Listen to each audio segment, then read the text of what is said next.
My life was an upscale restaurant, organic flowers and a dessert buffet by a famous pastry chef. It was perfection for Instagram. My friend Harper knew exactly how to throw a party. But she wasn't just doing it for likes. There was a secret reason why she was spending so much money on our Thanksgiving feast. It was Thursday morning, and I was at my desk scrolling through messages from colleagues. One caught my eye, Harper asking if I could pick up my niece and nephew early because she had a Dr. S appointment. That was weird. Harper never asked for favors. "Hi, Harper, what's wrong?" "Oh, nothing serious. I just have to go out of town unexpectedly and I woe on, be back before Noah and Grace get home. So I thought, no problem. Are you sure everything's all right?" "Yeah, everything's fine," she said dismissively and hung up. As I drove to my sister's house, my mind raced. Harper had never taken a day off from work. This sudden trip couldn't be important. Then I saw the state of the house. Clothes lay on the floor, dishes piled in the sink, toys littered the living room. It was a disaster. Noah and Grace ran to the door when they saw me, but as I bent down to hug them, Harper appeared. She looked haggard, her usual makeup-free face pale and drawn. "Hi, sis. Sorry about this mess. Can you stay here for a few days? My mum and dad will be over later to help." "You know, since they live nearby," she said, struggling to smile. I patted her hand awkwardly. Of course, I lied. I knew their house was a mess. I often stopped by to help, but Harper always refused. She liked the chaos. It made her look cool and edgy. "Oh, and one more thing," Harper said, pulling out her phone. "Could you send me some money? Mine is low right now and I have to make a few purchases." "Sure," I said absent-mindedly, but then I noticed how she was looking at me. It was familiar, almost predatory. "So, Harper, why did you suddenly leave town? Did something happen?" "I can't tell you. It's private," she said sharply, crossing her arms. "And don't ask me again. Was this really my sister? What happened?" I felt uneasy, but dismissed it. Harper was probably going through something, a rough patch. Now I was worried about her. But when she started criticizing my cooking and calling me incompetent, I snapped. "I am your elder sister. You should respect me," I said coldly. Harper laughed bitterly. "Respect you? Ha! Who are you kidding? Natalie, you've treated us like servants since you were 10. I've had enough." And with that, she stormed away. When Harper and her parents left the next morning, I took charge. I cleaned, cooked, and cared for the kids. We watched cartoons, played, and talked. It was fun. But when I took them to the park the next day, Grace came down with a fever. I brought her home, tucked her in bed, then called Harper, who wasn't picking up. I left a message, but when I went back to the kitchen, I found a note stuck to the fridge. "Don't call me again, Natalie. If you have a problem, solve it yourself." It read in Harper's handwriting. "She doesn't want me to call," Grace whispered, tears welling up.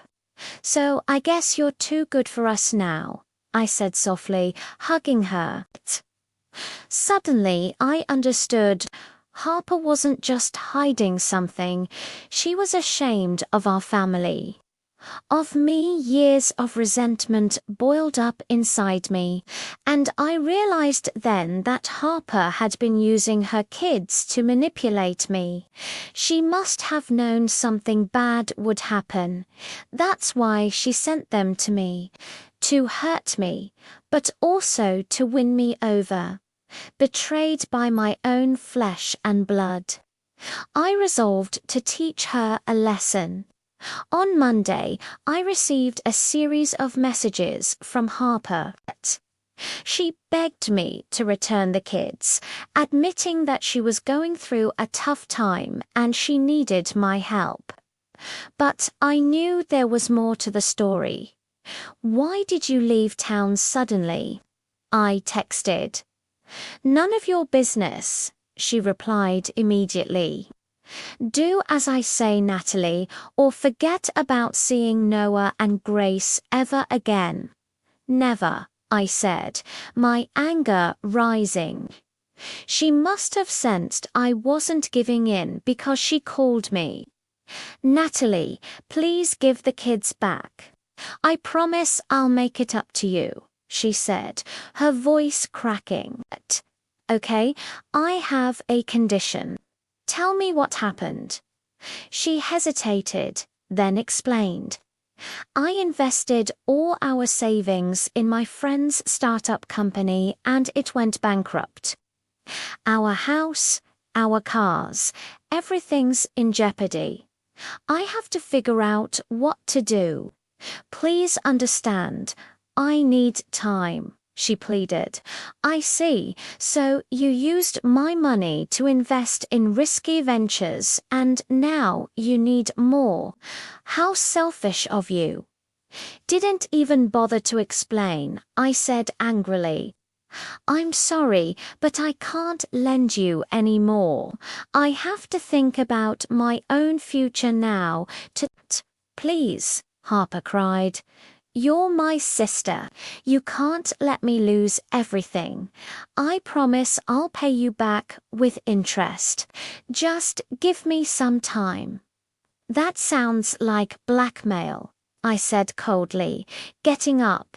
My phone vibrated, but I ignored it. Harper wouldn't stop calling and texting. She kept begging, promising, threatening, saying she needed the money urgently, that she had no choice, that she was desperate. But I resisted. I knew she was trying to make me feel guilty. After hours of torment, she gave up. I tossed my phone on the table, exhausted. Then I remembered my niece and nephew. What about them? Had Harper gone insane? Would she risk losing them? I called Harper back. "Tell me what happened," I demanded. "I'll do anything for my kids," she whispered, defeated. "It's a long story," she said, taking a deep breath. "I was hoping to surprise you on Thanksgiving. I planned a huge party at a fancy restaurant. Everything was set, but the day before, I got a call from my mum. She admitted that she invested all my childhood savings in that failed company. I was devastated. We're talking about a lot of money here, like tens of millions. But it's not just about the money. My parents were supposed to use it for my kids' college fund. How could they do this? I confronted them, but they just apologized and said they couldn't get the money back. They were so sorry, but I was furious. And as I was talking to my dad, I accidentally threw the phone. It fell and cracked. I was so angry, I stormed out of the house. I took the train to the city and spent the night at a hotel. I didn't know what to do. I just needed to get away. But then I thought about you and the kids. You always seemed so calm and stable. I figured I could just borrow some money from you and pay it back in a few months. I didn't expect you to agree, but when you did, I felt relieved. I quickly came up with a plan. I told you I had to go out of town unexpectedly. In fact, I went to my mum's house and stayed there. I was so ashamed. I shouldn't have lied to you, but I needed to save face. I had no idea you'd turn against me. I'm sorry. I really am, but please give me another chance. I'll do whatever it takes to fix this, she pleaded. Tears streamed down her face as she spoke. My heart ached. I understood now. She hadn't meant to hurt me. She was hurting herself. She was selfish, yes, but also reckless and impulsive. She had made a terrible mistake. But so had I. I had believed her lies, accepted her charity, endured her scorn, all while harboring resentment. Don't call me again. You and I are over, I whispered, ending the call. As I sat there thinking, my phone vibrated again. It was Harper. I'm sorry. I'm so sorry, she cried. I understand. I interrupted her. I won't call you again. I hung up and walked into the living room. The kids were watching TV. It was 6 p.m. Are you hungry? I made your favorite dinner, I asked. They nodded eagerly. We ate in silence. Mum, will Harper come home? Noah asked suddenly. I don't know, honey.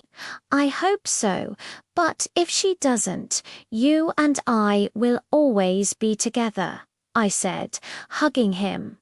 We spent the rest of the evening playing games, and though it wasn't the grand Thanksgiving dinner Harper had planned, it was ours, and that was all that mattered.